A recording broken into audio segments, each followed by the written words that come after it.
Hello and welcome to the online platform of Rouse Academy for competitive exams. And I, Pragya Pandey, welcome you all to our very special series on daily news review. बात करते हैं आज के महत्वपूर्ण articles के बारे में। सबसे पहले चर्चा करेंगे कंज्यूमर राइट्स डे को लेकर। देखिए, हम यहाँ पर बात करने वाले हैं 15 मार्च, जिसे प्रत्येक साल कंज्यूमर राइट डे के रूप में सेलिब्रेट किया जाता है ताकि एक अवेयरनेस फैलाई जा सके कंज्यूमर्स के अधिकारों को लेकर। हालांकि जब हम की बात कर रहे हैं कंज्यूमर की, बट कंज्यूमर डिसेबिलिटी वो एक ऐसा ग्रुप हो जाता है जिसको यूजुअली ओवरलुक कर दिया जाता है इस डिस्कशन के अंतर्गत। तो इस आर्टिकल में हम समझने वाले हैं कि ऐसे कौन से चैलेंजेस हैं जो कि कंज्यूमर्स जो हैं, जो कि डिसेबिलिटी के सेक्शन में आपको देखने मिलेंगे, वो किस तरीके की चीज़ों को फेस करते हैं। देखिए, कंज्यूमर डिसेबिलिटी की हम बात करें तो ये बहुत सारे चैलेंजेस को फेस करते हैं अपनी डे टू डे लाइफ में। चाहे एक्सेसिबिलिटी की बात करें, ट्रांसपोर्टेशन की बात करें, टेक्टाइल पेवमेंट की बात करें सुपरमार्केट में, ये सारी चीज़ें यहाँ पर मिसिंग होती है। ऐसे में डिफ़िकल्टी होना कॉन्टैक्ट सपोर्ट करने में, कंज्यूमर सपोर्ट से बात करने में, या जितनी भी कॉन्टैक्ट डिटेल्स हैं उनका इनसफिशिएंट होना, ये चैलेंजेस कहीं ना कहीं एक जो dignity, independency, privacy of personal with disability की बात करता है, ये अपने आप में उसमें क्वेश्चन मार्क लगा देता है। क्योंकि जब हम बात करते हैं इंक्लूसिविटी की, जब हम बात करते हैं इंक्लूसिव वो ग्रोथ की, तो ऐसे में कहीं ना कहीं डिसेबिलिटी को कॉर्नर आउट करना अपने आप में गलत देखने के लिए मिलता है। सपोज एक इनएक्सेसिबल हो रहे हैं, बहुत सारी चीज़ें नहीं कर पा रहे हैं, सो कहीं ना कहीं जो एक इंडिपेंडेंसी की फीलिंग है, जो डिग्निटी की फीलिंग है, वो यहाँ पर मिसिंग हो जाती है। और इसी के कारण जो इक्वल पार्टिसिपेशन है सोसाइटी में, वो भी हमें कम देखने के लिए मिलता है।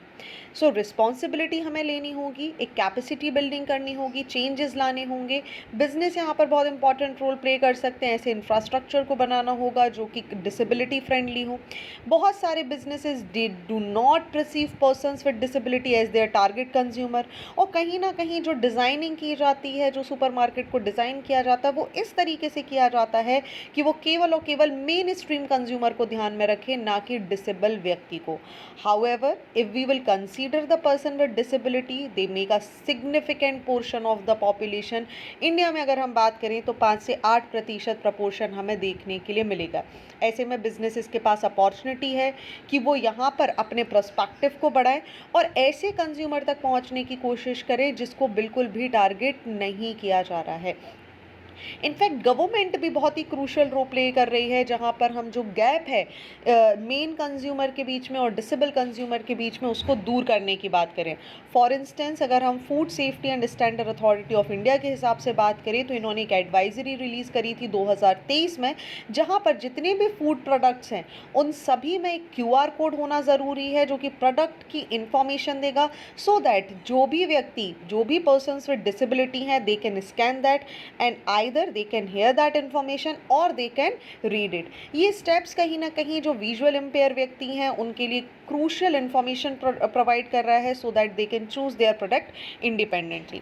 हाउएवर, अगर हम एक ब्रॉडर कॉन्टेक्स्ट में इसको बात करने की कोशिश करें, यहाँ पर हमें बहुत सारी बेनिफिशियलिटी देखनी होंगी, स्पेशली जो इनिशिएटिव ऑस्ट्रेलिया ने लिया है, US ने लिया है या कनाडा ने लिया है, वो कहीं ना कहीं लैंडमार्क हो सकता है जिसके अनुसार हम भी अपनी चीज़ों को परिवर्तित कर सकते हैं।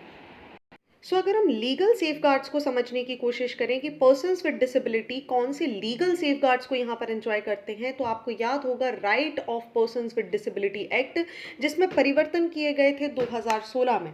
ये बहुत सारे राइट्स की बात कर रहा है, जिसमें सबसे पहले इक्वालिटी, एक्सेसिबिलिटी और रीजनेबल अकोमोडेशन की बात की जा रही है। ये प्रोविजन यहाँ पर क्रिएट कर रहा है कि यूनिवर्सली ऐसी चीज़ों को डिज़ाइन किया जाना चाहिए, ऐसे कंज्यूमर गुड्स को लेकर आना चाहिए, ऐसी सर्विसेज को लेकर आना चाहिए जो कि डिसेबिलिटी फ्रेंडली हो। और ऐसे में अगर वायलेशन होता है ऐसे किसी भी थॉट का, तो persons with disability have all the right कि they can file a complaint in the disability commission. Although ये रिकमेंडेशन है, that may not always be result in to the effective address. वहीं अगर हम कंज्यूमर प्रोटेक्शन एक्ट 2019 के अनुसार यहाँ पर बात करें तो सीपीए भी एम्पावर कर रहा है कंज्यूमर कमीशन को कि वो पेनल्टीज लगा सकता है, कंपनसेशन यहाँ पर लगा सकता है अगर इस तरीके की कोई भी कंज्यूमर कंप्लेंट आती है। स्पेशली अगर हम कंज्यूमर विद डिसेबिलिटी की बात करें तो they have opt in remedies through consumer commission, जैसे कंपनसेशन यहाँ पर लिया है जब उनको इनएक्सेसिबिलिटी का सामना करना पड़ा था। एक केस आपको याद होगा, सिनेमा हॉल से संबंधित ये केस था। हालांकि सीपीए अभी भी कहीं ना कहीं एक डेडिकेटेड राइट्स जो है कंज्यूमर विद डिसेबिलिटी उसमें हमें मिसिंग होता हुआ देखने के लिए मिलता है।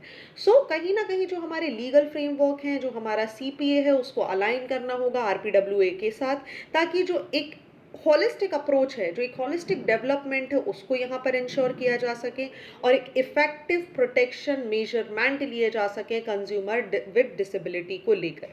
राइट, तो ये था इस आर्टिकल के बारे में। आई होप आपको सारी चीज़ें क्लियर हो चुकी होंगी।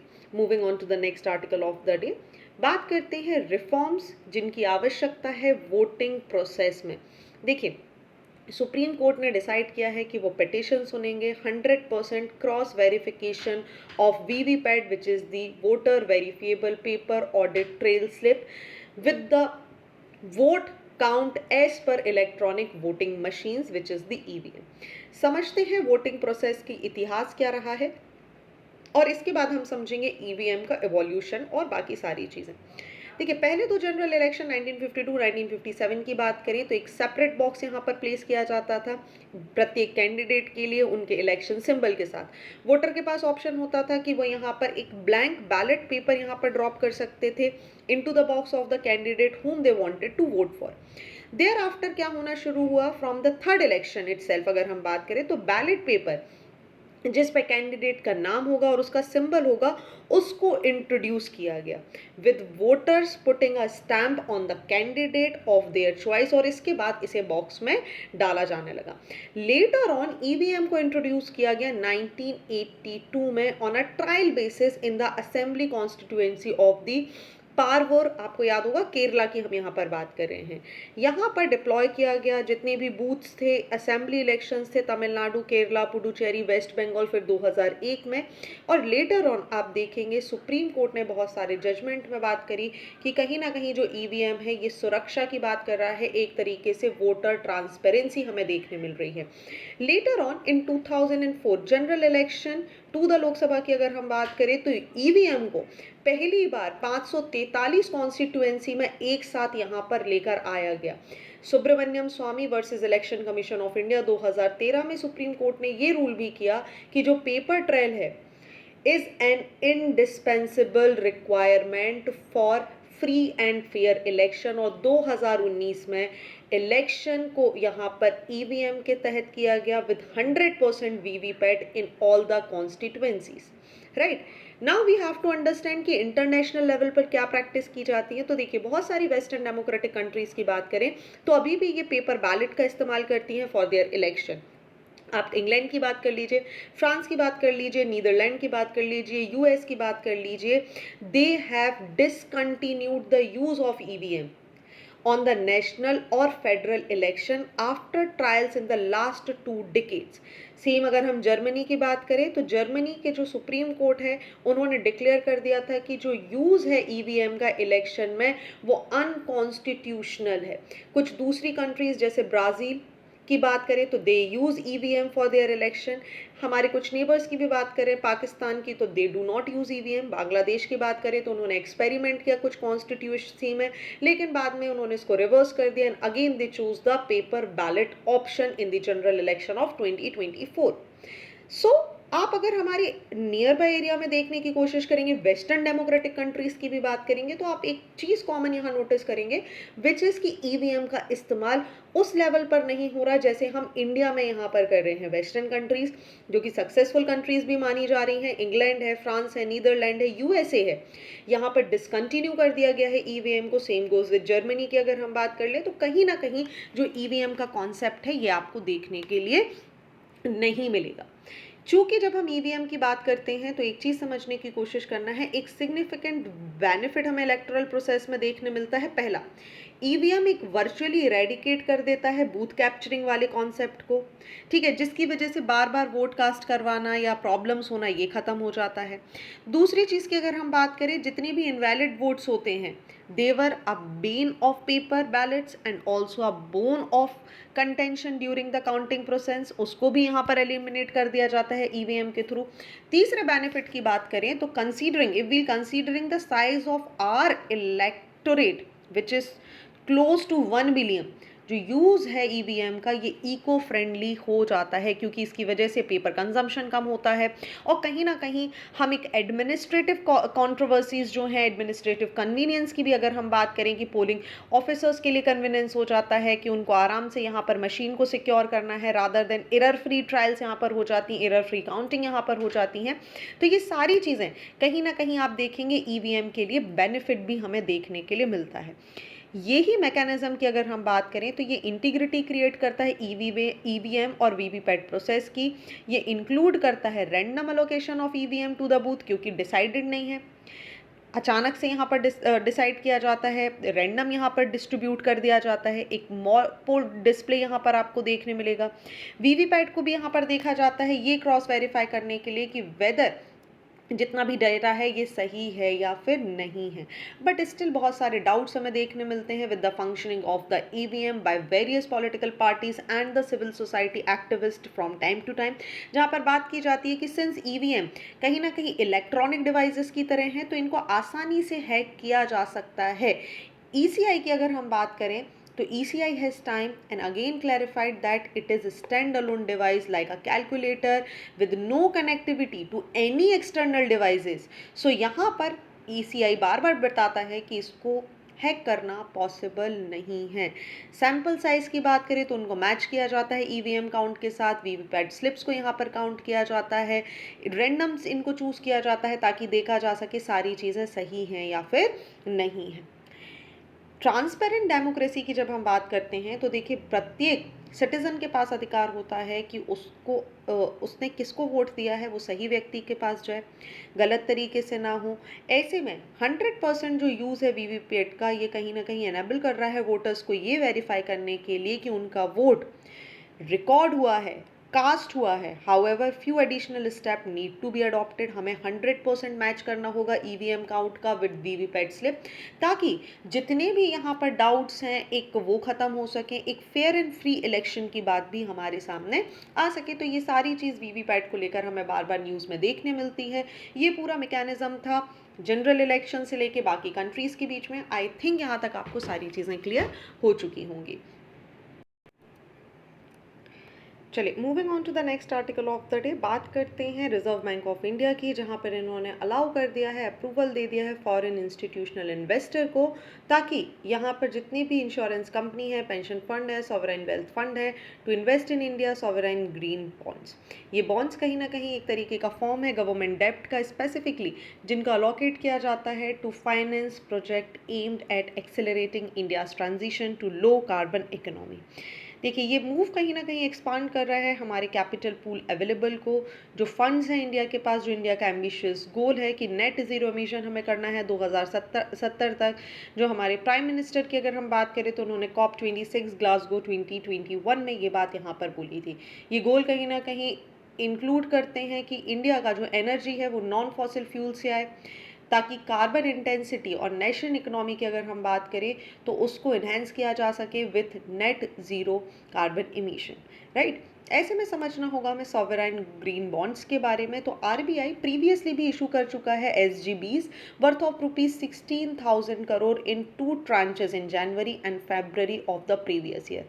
ये बॉन्ड जिनकी मेच्योरिटी 2028 और 33 में हमें देखने मिल रही थी, ये ओवर सब्सक्राइब्ड हो गए on both the occasion. However जो प्राइमरी पार्टिसिपेंट्स थे they were domestic financial institution and banks, जिसकी वजह से कहीं ना कहीं गवर्नमेंट बोरोइंग का एवेन्यू लिमिटेड देखने मिला।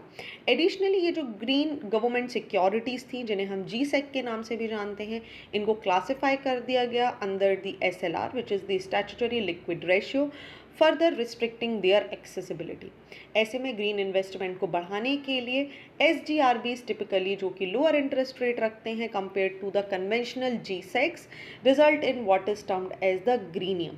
Despite this, central bank and government worldwide are urging financial institution कि वो embrace करे green investment को ताकि transition यहाँ पर हो सके for the sustainable fuel।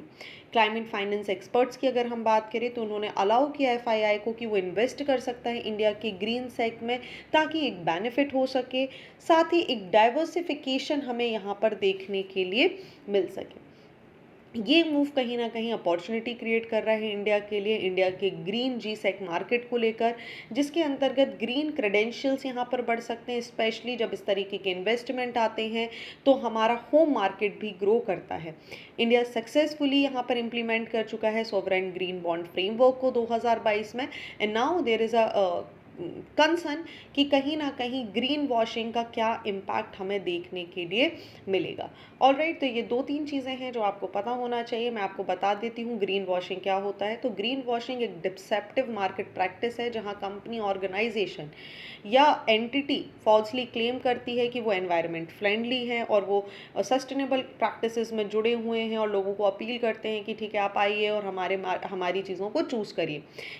मतलब एक तरीके से मैनिपुलेट करते हैं। एसेंशियली यहाँ पर ये मिसलीड करते हैं, मिसलीडिंग क्लेम्स यहाँ पर देते हैं about the environmental benefit of a product, services और business process. Along with that अगर हम ग्रीनियम की बात करें तो समझिए जब इन्वेस्टर्स विलिंगली दिखाते हैं कि they want to accept lower yield for green bond compared to conventional bonds issued by the same issuer, it reflects preferences for investment that contribute to environmental sustainability and social responsibility। ये जो lower yield है ये indicate करती है एक premium या ग्रीनियम जो यहाँ पर इन्वेस्टमेंट willingly पे कर रहा है for the environment and social benefit associated with the green bond system, right? चलिए बात करते हैं अगले आर्टिकल के बारे में। हम समझेंगे एक term which is the imported inflation. Imported inflation क्या होता है और किस तरीके से भविष्य में आने वाली हमारी गुड्स और सर्विसेज के प्राइस को बढ़ा सकता है, उसको समझते हैं। इम्पोर्टेड इन्फ्लेशन पहले समझ लीजिए, ये एक फिनोमिना है जहाँ पर जो प्राइस हैं गुड्स और सर्विसेज के किसी भी देश में, किसी भी कंट्री में, ये बढ़ जाते हैं due to the increase in the price और cost of the imports into the country. ये राइज जो इम्पोर्ट प्राइसेस का होता है ये कंट्रीब्यूट करता है ओवरऑल इन्फ्लेशन को विद इन द कंट्री। समझिए इम्पोर्टेड इन्फ्लेशन के कारण हमें क्या क्या देखने के लिए मिल रहे हैं। पहला है फॉल इन द रूपी, एक सिग्निफिकेंट फैक्टर है जो कि कंट्रीब्यूट कर रहा है इम्पोर्टिंग इन्फ्लेशन को। वो कहीं ना कहीं रुपी जो वैल्यू है किसी भी कंट्री का, जो किसी भी कंट्री की करेंसी है उसका डेप्रिशिएट हो जाना। जब कंट्री की करेंसी यहाँ पर डेप्रिशिएट हो जाती है दैट मीन्स उसके जो रेसिडेंट है उनको एक्सचेंज करना पड़ता है, अपनी करेंसी को ज़्यादा, लोकल करेंसी को ज़्यादा एक्सचेंज करना पड़ता है to purchase the necessary foreign currency. For example अगर हम मान के चलें यहाँ पर कि $1 जो है वो यहाँ पर है 100 रुपये के बराबर और रुपी की वैल्यू डेप्रीशिएट हो गई, आ गई 50 रुपये। अब आप कोई भी सामान खरीद रहे हैं जो कि $100 का है तो यू हैव टू पे 50 रुपीज़। ठीक है, आपको 100 रुपीज़ देने के लिए, क्योंकि रुपीज़ का वैल्यू सिर्फ 50 रुपीज़ इज इक्वल टू $100 हो गया है, तो आपको समझना होगा कि आपको एक्स्ट्रा अमाउंट यहाँ पर देना पड़ेगा। एज अ रिजल्ट जो कॉस्ट है इम्पोर्टेड आइटम की वो यहाँ पर बढ़ जाएगी, जिसकी वजह से प्राइजेस भी यहाँ पर कंज्यूमर के लिए बढ़ेंगे। नेक्स्ट अगर हम बात करें तो राइज इन इम्पोर्ट कॉस्ट भी हमें देखने मिलेगा without a depreciation in the currency. अगर कई बार इम्पोर्ट की जो कॉस्ट है ये यहाँ पर बढ़ जाए तभी भी ये इन्फ्लेशन होता है। फॉर एग्जाम्पल एक इंक्रीज अगर इंटरनेशनल क्रूड ऑयल प्राइसेस में due to decrease in oil output, इसकी वजह से क्या होगा, कंट्रीज़ को ज़्यादा मात्रा में ख़रीदना होगा, प्राइस महंगे होंगे, हम ज़्यादा इंपोर्ट करेंगे यहाँ पर, भले ही उसका आउटपुट कॉस्ट वहाँ पर ज़्यादा निकल के आया हो, जितने ज़्यादा कॉस्ट में आप परचेज़ करेंगे उसकी वजह से भी ये अमाउंट बढ़ेगा। तीसरा हमें कॉस्ट पुश इन्फ्लेशन को समझना होगा। इम्पोर्टेड इन्फ्लेशन का बहुत क्लोज संबंध हो जाता है कॉस्ट पुश इन्फ्लेशन के साथ, जहाँ पर राइजिंग इनपुट कॉस्ट यहाँ पर हायर प्राइस को बढ़ा देते हैं जो भी फाइनल गुड या सर्विसेज का हमें देखने के लिए मिलता है। In case of imported inflation, ये जो इंक्रीज़ है इम्पोर्ट कॉस्ट में, ये कहीं ना कहीं एक्ट करता है as a driver for overall inflation within a country. इसके अलावा अगर हम बात करें तो बहुत सारे ग्लोबल फैक्टर्स भी होते हैं जो इस तरीके की प्राइजेस को बढ़ा सकते हैं। अलॉन्ग विद दैट कहीं ना कहीं एक इम्पोर्ट कॉस्ट बढ़ने का एक और क्रिटिक आर्ग्यू करते हैं कि कंज्यूमर की डिमांड भी इसको इम्पैक्ट कर सकती है। हालांकि बहुत सारे इकोनॉमिस्ट की बात माने तो वो इस कॉन्सेप्ट को बिल्कुल भी एक्सेप्ट नहीं करते। ऑल राइट, तो ये दो तीन चीज़ें हैं जो आपको यहाँ पर समझनी होंगी। आई गेस इससे ज़्यादा इस पर्टिकुलर आर्टिकल में कुछ भी आपको जानना आवश्यक नहीं है। चलिए बात करते हैं अगले आर्टिकल के बारे में। India reliance on oil import hits fresh full year high in financial year 2024। India की डिपेंडेंसी की बात कर रहे हैं क्रूड ऑयल पर, तो ये रिकॉर्ड हाई पर पहुंच चुकी है 2023-24 के फाइनेंशियल ईयर में, जहां पर हमारा इंपोर्ट हो चुका है 87.7% ऑफ कंट्रीज ऑयल कंजम्पशन। ये ट्रेंड यहाँ पर लगातार बढ़ता जा रहा है क्योंकि फ्यूल की डिमांड बढ़ रही है, पेट्रोलियम प्रोडक्ट्स की डिमांड बढ़ रही है और कहीं ना कहीं डोमेस्टिक ऑयल प्रोडक्शन जो है उसकी कमी भी हमें भारत में देखने के लिए मिलेगी। पिछले कुछ सालों की बात करें तो इंडिया का जो इम्पोर्ट है क्रूड ऑयल को लेकर ये लगातार बढ़ रहा है। एक्सेप्ट अगर हम 2020-21 की बात करें जो कि बेसिकली कोविड-19 पैंडेमिक का टाइम पीरियड था जहां पर डिमांड में कोई खास इंक्रीज नहीं आया था। इसके अलावा अगर आप देखेंगे तो किसी भी फाइनेंशियल ईयर को उठा लीजिए, 23-24, 22, 23, 20-21, तो आपको कहीं ना कहीं केवल और केवल एक राइज यहाँ पर देखने के लिए मिलेगा। सो कहीं ना कहीं इम्पोर्टेड क्रूड ऑयल पर हमारा बैठना बहुत दिक्कत की बात है क्योंकि कंट्री को वल्नरेबल बना देता है, फ्लक्चुएट कर देता है ग्लोबल ऑयल प्राइस को लेकर, क्योंकि इसमें ट्रेड डिफिसिट हो सकता है, फॉरेन एक्सचेंज में प्रॉब्लम आ सकती है, जो वैल्यू है रुपी का और इन्फ्लेशन की जो रेट्स हैं वो कहीं ना कहीं पूरे मार्केट को यहाँ पर परिवर्तित कर देती हैं। इंडियन गवर्नमेंट की अगर हम बात करें तो वो बहुत कोशिशों में लगे हुए हैं कि इस जो डिपेंडेंसी इसको ख़त्म किया जाए। इसके लिए 67% का टारगेट सेट किया गया है कि हमें इस 87 को घटाकर 67% लाना था 2022 में। हालांकि ऐसा कोई प्रोग्रेस हमें देखने के लिए नहीं मिली है क्योंकि देखिए जब भी कंट्री प्रोग्रेस की तरफ जाएगी, ग्रोथ की तरफ जाएगी, उसको अधिक से अधिक क्रूड ऑयल की यहाँ पर आवश्यकता पड़ेगी। और सिंस हम एक डेमोग्राफी के हिसाब से भी बात करें तो इंडिया का जो करंट पॉपुलेशन है इट इज़ टू मच। ऐसे में गवर्नमेंट यहाँ पर इंटेंसिफाई कर रही है ऐसे सारे एफर्ट्स के लिए जहाँ पर डोमेस्टिक क्रूड ऑयल प्रोडक्शन को बढ़ाया जा सके, एक्सप्लोर किया जा सके, प्रोडक्शन कॉन्ट्रैक्ट यहाँ पर इस्टेब्लिश किया जा सके, ताकि not alone with the petroleum but gas exploration के काम भी हमें देखने के लिए मिल रहे हैं। सो ये थे आज के महत्वपूर्ण आर्टिकल। आई होप आपको सारी चीज़ें क्लियर हो चुकी होंगी। बात करते हैं मेंस के क्वेश्चन ऑफ द डे के बारे में। So here are two very important question in front of your screen. पहला क्वेश्चन यहाँ पर बात कर रहा है right and well being of the persons with disability, और दूसरा क्वेश्चन बात कर रहा है India which is relied on the oil import for consumption which impacts its economy and energy. So what all you have to do, just write the answer, click the photograph and upload it on the given link below. साथ ही अगर आपको DNR से संबंधित किसी भी प्रकार का कोई डाउट है, कोई समस्या है, तो आप मुझे pragyapande@rausacademy.in पर डायरेक्टली मेल भी कर सकते हैं। So thank you for watching this video. Do not forget to hit like button, comment your valuable feedback and also press the subscribe button to never miss any updates. Please follow us on Instagram and Facebook. Links are given below in the description box. Thank you and see you soon.